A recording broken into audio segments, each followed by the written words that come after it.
Now let us see the working principle of induction motor.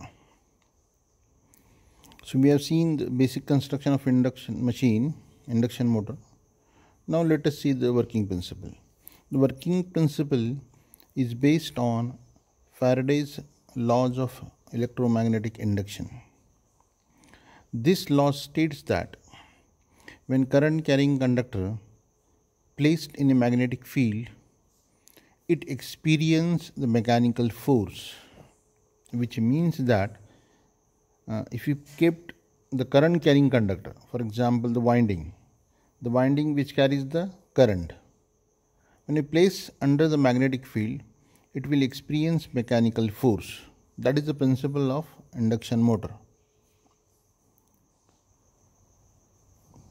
In case of three-phase induction motor, there are three windings placed in the stator core and they are displaced by 120 degree apart. As shown in figure मध्ये दाखवले आहे, there are three windings. The three windings are placed in the stator, which is having the slots. The slots carries the winding. So these three-phase winding connected to three-phase AC supply.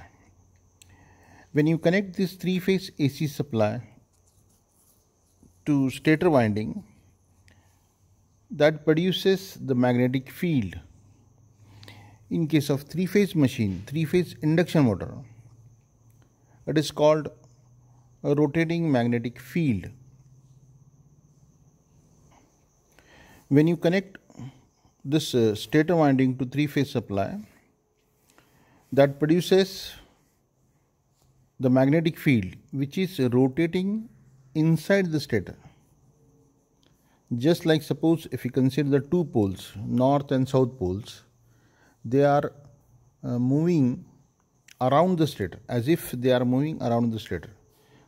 For example, there is दोन पोल घेते, north and south pole, and if that poles are rotating inside the stator, similar to that one, the magnetic field produced by the three-phase supply is just like the two poles are rotating. The two permanent magnetic poles are rotating north and south.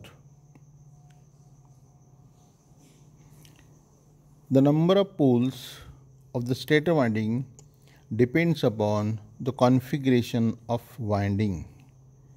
The winding may be for 2 poles, 4 poles, 6 poles, 8 poles, 10, 12 and so on. The configuration of poles depends upon the speed requirement. As the number of poles increases, the speed of induction motor decreases. So design of this stator winding depends upon the speed requirement of an induction motor. As the number of poles increases, the speed of induction motor decreases.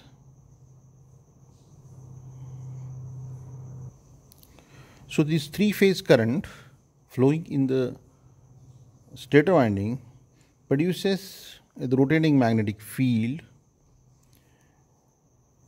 between the air gap of stator and rotor.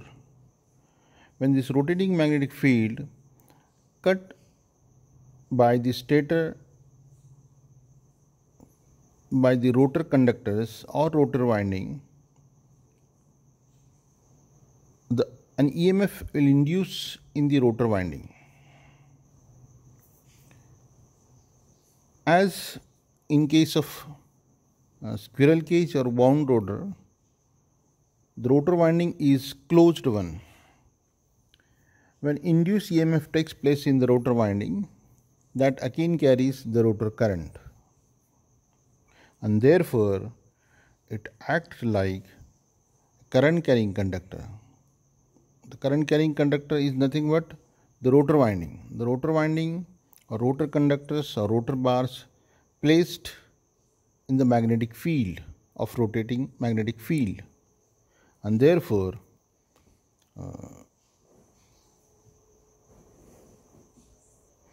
and therefore this construction acts like a current carrying conductor placed in a magnetic field. याच्यामध्ये current carrying conductor means the current carrying conductors of rotor winding or rotor bars, and magnetic field is nothing but rotating magnetic field.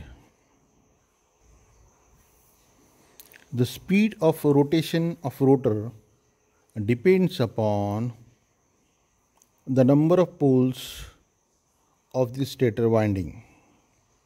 An exact relation between the number of poles of stator winding and the speed of rotating magnetic field is given by Ns equal to 120 by P. Ns is the speed of rotating magnetic field. It is called synchronous speed. So Ns is the synchronous speed of induction machine, which is nothing but the speed of rotating magnetic field. And the relation for Ns is 120 F by P, where F is the supply frequency. As we know, in India, the frequency is fixed, that is 50 Hz. And the P, the number of poles of the stator winding. There are different motors available in the market. The P may be for the 2 poles, maybe 4 poles, maybe 6 poles, 8 poles, and so on. So as the number of poles of the stator winding increases, the speed of rotating magnetic field, that is Ns, decreases. So depending upon the requirement, we can choose the different number of poles of stator winding.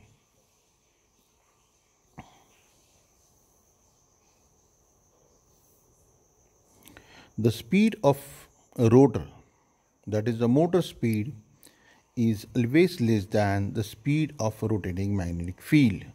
For example, suppose if we take a machine having number of poles equal to 4, at that time the synchronous speed is equal to 1500 rpm, revolution per minute. So Ns is 1500, but rotor speed is less than the synchronous speed of rotating magnetic field, which may be around 1440 rpm or 1460 rpm, which is less than the 1500 rpm.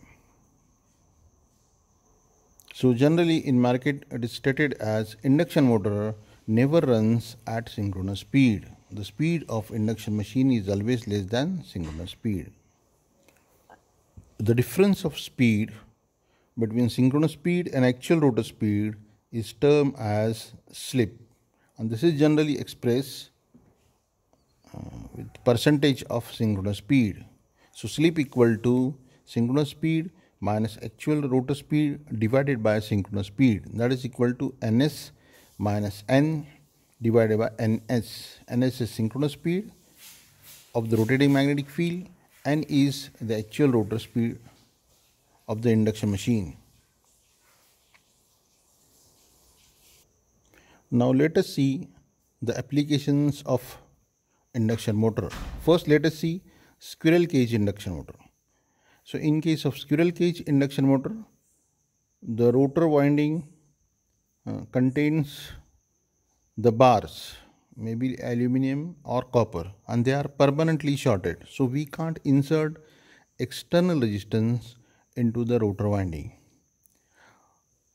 These motors are commonly used for centrifugal pumps, different industrial drives, for example for conveyor belts, large blowers and fans, different machine tools for lathes and other turning operations, centrifugal pumps, fans, blowers, for driving the compressors, conveyors, reciprocating pumps, crushers, mixers, large refrigerating machines, etc. Also used for punch presses, shears, bulldozers, hoist, cranes, etc. Now the applications of wound rotor type induction machine. Now these machines are used where high starting torque is required. In case of squirrel cage induction machine, the starting torque is somewhat poor as compared with a wound rotor type. So when starting torque requirement is high, at that time we can go for wound rotor type induction machine. In case of wound rotor, we can insert external resistance into the rotor winding that increases the starting torque of the machine. These machines are generally used for cranes, mills, hoist, conveyors, fans, blowers and mixers where a large starting torque is required. They are also used for large pump where starting torque requirement is high.